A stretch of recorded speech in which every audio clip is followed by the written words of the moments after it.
चलिए नमस्कार। तो हम स्टार्ट करते हैं शिक्षक भर्ती और सहायक शिक्षक भर्ती के लिए जो हिंदी ग्रामर का जो पोर्शन है उसका मैं फर्स्ट पार्ट आपको वर्णमाला लेकर आया था। आज हम सेकंड पार्ट वर्णमाला की बात करेंगे कि स्वर के कितने प्रकार होते हैं और स्वर के प्रकार किस किस तरह के होते हैं, ओठ के आधार पर कितने प्रकार होते हैं, जितने भी स्वर के प्रकार है उसको आज हम डिटेल में बात करेंगे। तो सबसे पहले हम बात करते हैं स्वर का जो प्रकार है वो उच्चारण के आधार पर कितने प्रकार के होते हैं। उच्चारण के आधार पर स्वर के प्रकार।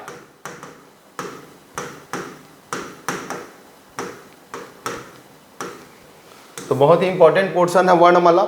आज हम वर्णमाला के बारे में बात कर रहे हैं। तो उच्चारण के आधार पर जो स्वर होता है, उच्चारण के आधार पर जो स्वर होता है वो तीन प्रकार का होता है। ठीक है, ध्यान से समझेंगे। एक होता है ह्रस्व स्वर, एक होता है दीर्घ स्वर। ठीक है, ह्रस्व स्वर होता है, दीर्घ स्वर होता है और प्लूत स्वर होता है। प्लूत स्वर होता है। अब हम इनके बारे में एक एक करके देखते हैं कि ह्रस्व स्वर, दीर्घ स्वर और प्लूत स्वर जो है इसमें कौन कौन से स्वर आते हैं। तो ह्रस्व स्वर में, ह्रस्व स्वर को एक मात्रिक स्वर भी कहा जाता है।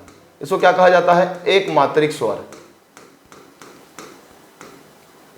इसमें एक मात्रा होता है। ठीक है, एक मात्रिक स्वर मतलब कहने का मतलब इसमें एक ही मात्रा होता है। तो ह्रस्व स्वर में आता है अ, ई, उ और री। ये जो चार हैं आपके ह्रस्व स्वर में आएंगे। अब दीर्घ स्वर में कौन कौन आएगा? दीर्घ स्वर में जो मात्रा, जो उच्चारण है उसमें दुगना समय लगता है। तो दीर्घ स्वर में आपका आता है, उसको बोलते हैं बड़ा, जितना भी बड़ा होता, आ, ई, उ, जो भी बड़े जो मात्रा वाले होते हैं, जैसे इसमें छोटा आया था आ, ई। ठीक है, उसके बाद ए, ओ और औ,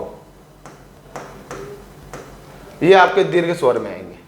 प्लूत स्वर जिसके उच्चारण में तिगुना समय लगता है, जिसके उच्चारण में बहुत ज्यादा समय लगता है या तिगुना समय लगता है, उसको प्लूत स्वर कहा जाता है। जैसे कि हम रामायण में, महाभारत में जब पढ़ते हैं तो ओम को कुछ इस तरह से लिखा जाता है, ऐसा लिखा जाता है। तो इसके उच्चारण में तिगुना समय लगता है, इसे प्लूत स्वर कहा जाता है। तो ओम से आप इसको समझ सकते हो। ये आपने अभी पढ़ा कि उच्चारण के आधार पर, उच्चारण के आधार पर स्वर के कितने प्रकार होते हैं, उच्चारण के आधार पर स्वर के कितने प्रकार होते हैं।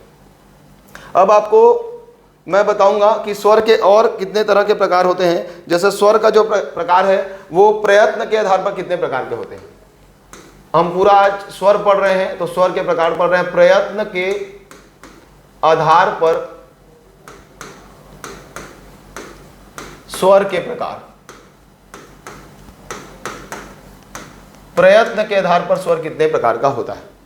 तो प्रयत्न के आधार पर जो स्वर है वो आपका मुख्यतः तीन प्रकार का होता है।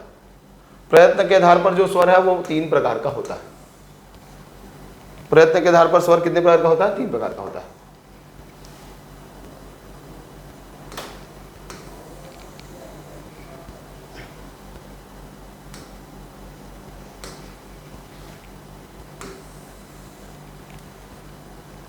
ठीक है, कौन कौन सा होता है हम देखते हैं। तीन प्रकार का प्रयत्न के आधार पर क्या क्या होता है। तो प्रयत्न के आधार पर जो स्वर होता है वो तीन प्रकार का होता है। पहला प्रकार को कहा जाता है अग्र स्वर। क्या कहा जाता है? अग्र स्वर कहा जाता है। फर्स्ट प्रकार का नाम है अग्र स्वर।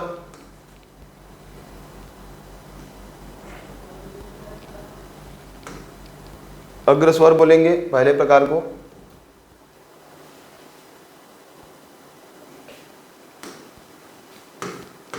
पहला होता है अग्र स्वर, दूसरा होता है पश्च स्वर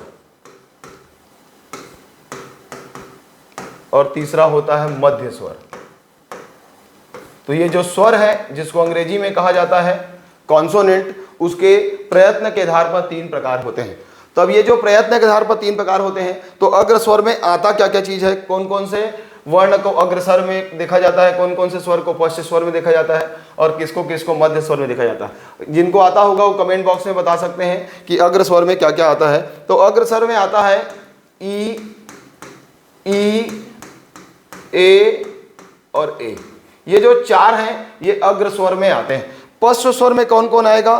तो जो भी बड़े हैं, ओ हो गया, ऊ, बड़ा बड़ा मात्रा, ओ, ऊ, औ, जितने भी बड़े मात्रा हैं वो पश्च स्वर में आएंगे।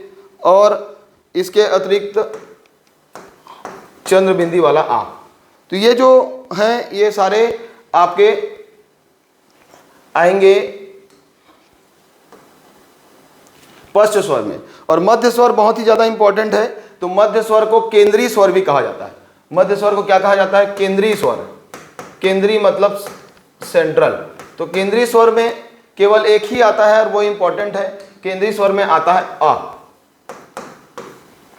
तो ये आपका प्रयत्न के आधार पर स्वर का प्रकार हो गया कि स्वर के कितने प्रकार होते हैं। अग्र स्वर पेपर में बहुत बार आया है, पश्च स्वर और मध्य स्वर। अब हम स्वर के अगले प्रकार की बात करते हैं। स्वर का जो अगला प्रकार है उसकी बात करते हैं।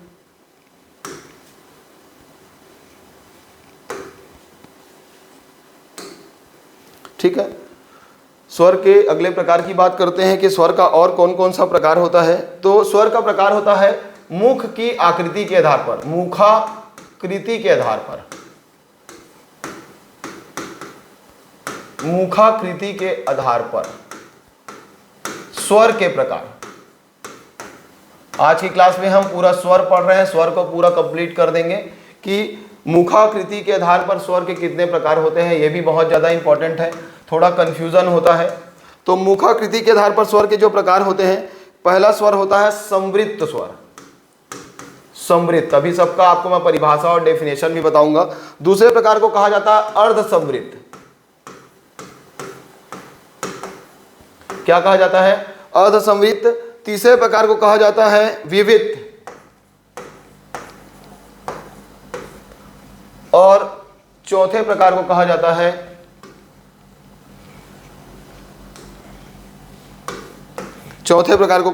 है अर्धविविक्त। तो अब हम बात करते हैं कि ये जो संवृत्त है, संवृत्त स्वर किसे कहा जाता है। संवृत्त का मतलब क्या होता है, कोई बताएगा? कमेंट बॉक्स में बता सकते हैं अगर आपको बताना होगा तो। संवृत्त स्वर जिसके उच्चारण में मुंह बहुत कम उपयोग होता है। मतलब कहने का मतलब ई, ई, ठीक है, और ऊ और ऊ, ये संवृत्त स्वर में आता है।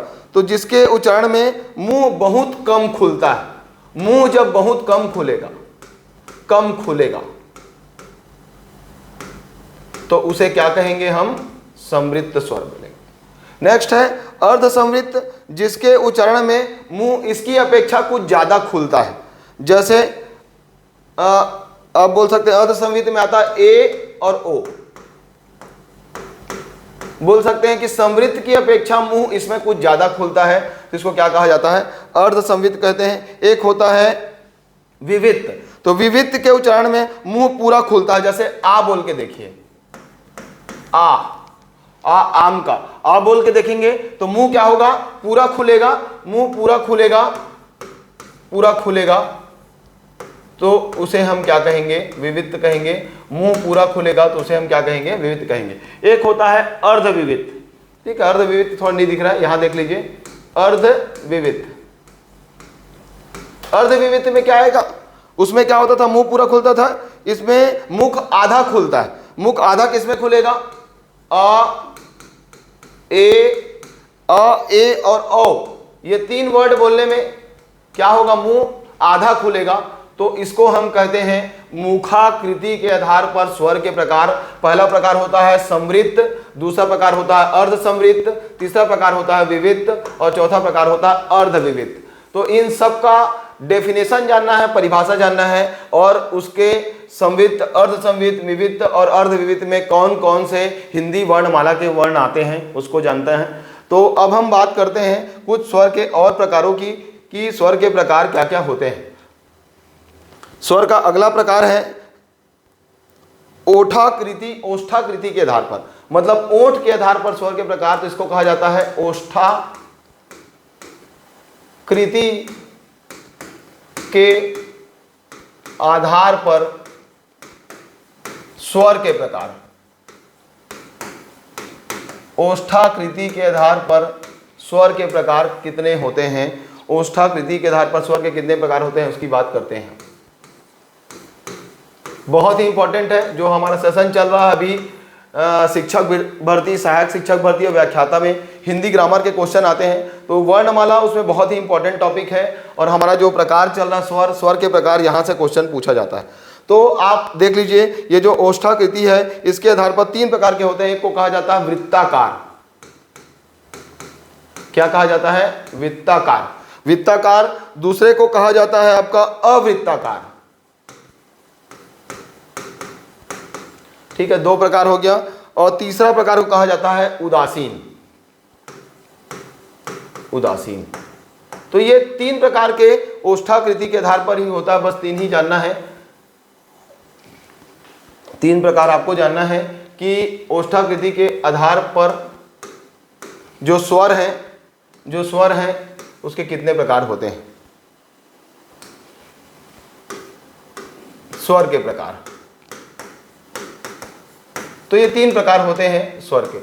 तो देख लीजिए, ये वृत्ताकार में कौन कौन से स्वर आएंगे? तो वृत्ताकार में जिसको हमको बोलने में वृत्त बनता है। एग्जाम्पल के जैसे हम बोल सकते हैं ऊ बोल के देखिए, मुंह में वृत्त बनेगा। ऊ ये 2 वर्ड है। उसके बाद आपका आएगा ओ और औ। तो जब हम उच्चारण करते हैं तो वृत्त बनता है, इसीलिए इसे क्या कहा जाता है? वृत्ताकार स्वर कहा जाता है। अवृत्ताकार में कौन आएगा? जिसमें वृत्त नहीं बनता, जैसे ई हो गया, ए हो गया और ए हो गया। इसको उच्चारण करने में वृत्त नहीं बनेगा, इसलिए इसे क्या कहेंगे? अवृत्ताकार कहेंगे। और एक होता है उदासीन। क्या होता है? उदासीन। तो उदासीन में क्या आएगा? उदासीन में आपका आएगा अ जो स्वर है वो उदासीन होता है। अ जो स्वर है वो क्या हो जाता है? उदासीन होता है। तो अ स्वर के उच्चारण में होंठ उदासीन रहता है। तो ये आपका ओष्ठाकृति के आधार पर स्वर के प्रकार हो गया। तो हमने आज पूरे क्लास में जो भी मैंने आपको पढ़ाया स्वर के प्रकार, कंप्लीट स्वर का प्रकार आप लोग को मैं करा दिया हूं कि प्रयत्न के आधार पर स्वर कितने प्रकार के होते हैं, उच्चारण के आधार पर स्वर कितने प्रकार के होते हैं, मुखाकृति के आधार पर स्वर के कितने प्रकार होते हैं। तो आज का हमारा जो ये क्लास था ये स्वर के प्रकार पर बेस्ड था। अगली क्लास में मैं आपको व्यंजन और व्यंजन के प्रकार के बारे में बताऊंगा। तो हमारा जो वर्णमाला का सेशन चल रहा है वो आपके शिक्षक भर्ती, व्यापम और सारे परीक्षाओं के लिए बहुत ही इंपॉर्टेंट है। आप इस वीडियो को आगे देखिएगा, शेयर कीजिएगा। और इससे क्वेश्चन मैं आप लोग को बताना चाहूँगा कि बहुत सारे एग्जाम में वर्णमाला के क्वेश्चन निश्चित ही पूछे जाते हैं। Thank you.